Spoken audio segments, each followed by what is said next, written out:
चल रहे आज़ादी के अमृत महोत्सव के माध्यम से हम उन महान हस्तियों को याद कर रहे हैं जिन्होंने देश की आज़ादी में अपना अहम योगदान दिया है। इसी कड़ी में पेश है सयाजी राव गायकवाड़ तृतीय और स्वतंत्रता सेनानी चंद्रभानु गुप्ता। आज हम सयाजी राव गायकवाड़ तृतीय का स्मरण कर रहे हैं। उनका जन्म 11 मार्च 1863 को हुआ था।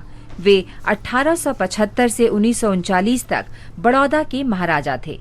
महाराज के पद पर आसीन होने के कुछ महीनों में ही उन्होंने लड़कियों के लिए 8 स्कूल खोले। 1881 में महिला शिक्षकों के लिए एक प्रशिक्षण महाविद्यालय भी शुरू किया।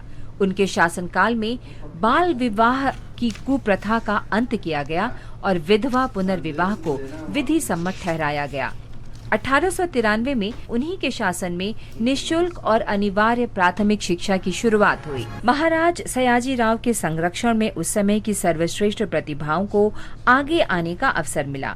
इसका बड़ा उदाहरण चित्रकार राजा रवि वर्मा थे, जिनके चित्रों की पहली प्रदर्शनी बड़ौदा पैलेस में लगी थी। सयाजी राव ने विदेश में डॉक्टर B.R. आम्बेडकर की कॉलेज शिक्षा में भी पूरा सहयोग दिया।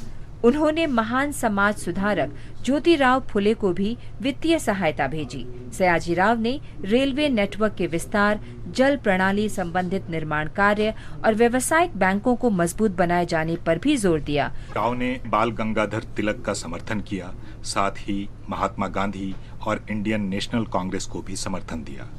ब्रिटिश शासन के प्रति राजभक्ति दिखाने की उनकी अनिच्छा से रुष्ट होते हुए भी अंग्रेज उनके कार्यों से भयभीत रहते थे।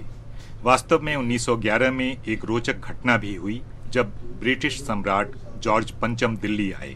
ब्रिटिश शासकों ने जानबूझकर सम्राट की ओर पीठ करके बैठने के लिए सयाजी राव की आलोचना की। 63 वर्षों के सशक्त और समर्थ शासन के बाद सयाजी राव का निधन 6 फरवरी 1939 को हुआ। और अंत में बुलेटिन के